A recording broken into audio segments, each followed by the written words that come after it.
Hi everyone, I'm Dev and I've recently moved into tech consulting after 3 years of working in audit. I'm in a new role, a total noob, have no idea what I'm doing right now and quite honestly loving the clean slate vibe. So welcome to a few days in my life where I'm talking to you about the differences between working in tech versus the consulting side of tech, with the latter being the industry I work in.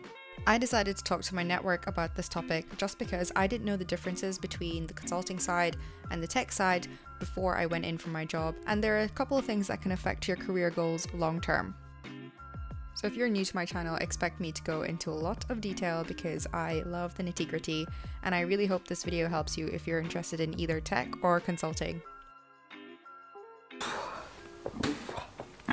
Coke Zeros always make me burp. So in this vlog, I really want to talk about, big tech versus working in tech consulting. At the basic level of, what I understand about the differences between these things, big tech means working for a software company. And big tech, as it stands, are the FAANG companies. So that's Facebook, Apple, Amazon, Netflix, and Google, which is probably now Alphabet. But I basically wanted to talk about the differences between working in one of those companies versus working at a, actual consulting company whose clients are players in the tech industry. So just by that definition of the difference between those two environments, you can probably guess what the differences are going to be in terms of what you'll work on. For example, what you work on is going to be super different if you're in a consulting company because your projects could vary. The stage of the project could also vary. For example, if you get involved in a new client, you might be more involved in more like discovery work where you're strategizing what's going to work, what's not. Or you could be on a long-term project where you're getting down into the nitty-gritty technical aspects of the development of that software, the maintenance of that software, integrating it into maybe their current systems. And coming from someone inside a consulting company, you're probably not going to be much of a product manager. There are product owners, but the product orientated people have more leverage in where or how the product is developed. You're more likely to be on the client side, so not on the consulting team that you would work with, really. So in that sense, you have less control over certain aspects, but at the end of the day, if you're a consulting company, you're there to consult, provide advice, help with strategy and things like that. What I've done for this video is asked a couple of my colleagues a few questions around this to get, their opinion on the differences between working at a big tech company or working in the management consulting side of it. And a big thing that's come from conversations I've had with other people is, salary and how much you get paid. When you're in big tech, the salary, your general compensation package is actually huge, especially in America. Whereas with consulting, it's maybe not, as great as that. Both industries are still paid really, really well. It's just that big tech is paid phenomenally well. It's kind of like a reputational standard now as well. And the fact that consulting is not paid as well, again, still paid well, just not in comparison, is probably just because of, actually taking your pay per hour into account. When you're a consultant, you're probably pre-COVID and also probably after COVID, you'll be traveling quite a bit. You'll be on the bench quite a bit. That means, when you're not actually doing active project work and doing personal development stuff, business development stuff, your effective hourly rate kind of goes down that way. I am currently on my lunch, so I'm going to take a break from chatting to you guys and prepare for my afternoon ahead. I've got a couple of calls to again chat through what I'm doing because as a new person on the team I'm on, it's a very, very technical team and it's still taking me a little bit of time to wrap my head around what exactly TF we're doing. I'm googling a lot. I am reading so much. No, I've literally googled so much. Yeah. I guess the difference between my old job and this job is when I'm reading all this stuff, I can relate it to absolutely, anything I've interacted with online in terms of software. I can kind of apply it. The application of the knowledge is quite wide and it's also mildly a little bit more interesting. I hope that's not a stab stab at audit. But you know, when you're reading about financial standards, you know, when you're stuck on something and you're like, oh, let me just go to the standard to read a bit more about it to clarify an issue, and you start to realize or like deep what you're actually doing, and you're like, damn, this is pretty bland. Obviously with the software side of things, it's just quite interesting. I don't know if saying that is quite biased because obviously new to the role, but I like reading about code. okay, let's go.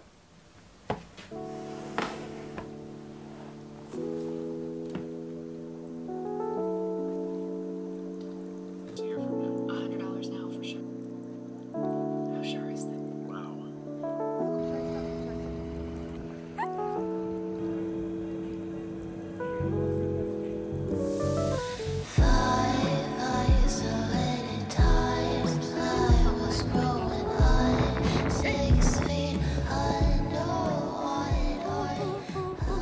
So I just got back from ice cream and poke with my sister, and I finally replaced my Kindle. So I went to turn it on, inspired by my 2022 reading goals. The screen had got like a huge mark on it, and I don't know how to fix that. And also it's like a really old model, so I wasn't like heartbroken, but I was a little bit sad because I just got loads of books on a 99p deal on Kindle. Some of them are on wish lists, so it's super exciting. Taking inspiration from my previous video that I uploaded towards the end of 2020, I am getting myself back into reading by doing what I love most, which is reading a really good, juicy murder mystery thriller. So what I'm reading right now, or what I've just started, is The Night Thief. You're also gonna have to excuse my face and my hair. I've just done my skincare and I'm like flaring up because of all the chocolate hagelslag I'm eating right now. I don't want to talk about it, but also it's just delicious. So, and I've also got a couple more tips for the big tech versus management consulting discussion that we were having. Got my final few tips to tell you guys tomorrow, so I'll see you then.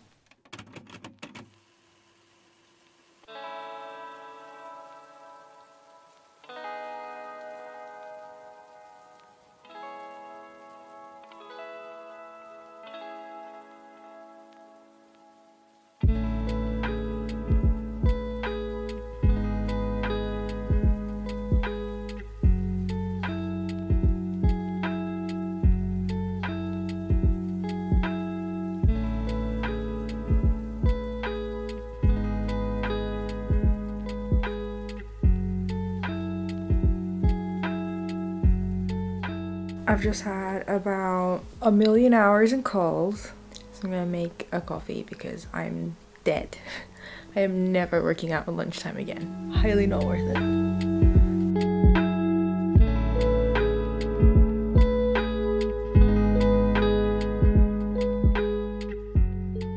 Hello, my friends of the internet. So I've just finished up my last call of the day, and I thought it was a great time to run through the other differences between big tech and management consulting slash tech consulting that I have come across from speaking to various colleagues and people like within the network that I have. So these are all based on their kind of perspectives and opinions of the industries. So if you work in either of the industries, do comment down below. So the two more points I wanted to talk about were basically to do with working within the firms and what your overall career objectives are. This is coming from the perspective of some developers I've been speaking to, so people with, you know, really technical coding backgrounds who've probably either studied software engineering at uni or have kind of had that background undergraduate route prior to getting this job. And these are also people who are working at the consulting firms and not big tech. Consulting firms tend to focus a little bit more on strategy and making sure that the project is alongside business values. It can be, you know, it can be implemented, it can happen. What's going to happen once it is implemented, and the result of that is that when you're working on the consulting team, you don't get to see that project out all the way through. So obviously this will probably vary. Obviously I'm not saying that it's impossible within consulting firms, but it seemed to me that the opportunities to do this were not as common. Another thing about long-term career objectives I got from my conversations about the differences between these two industries was that if you were more interested in starting a business, in starting your own company, in building something from the ground up, in bootstrapping an idea, a background in big tech will really give you that and prepare you for that, because kind of tying into the previous previous point, you see things out from beginning to end and how, you know,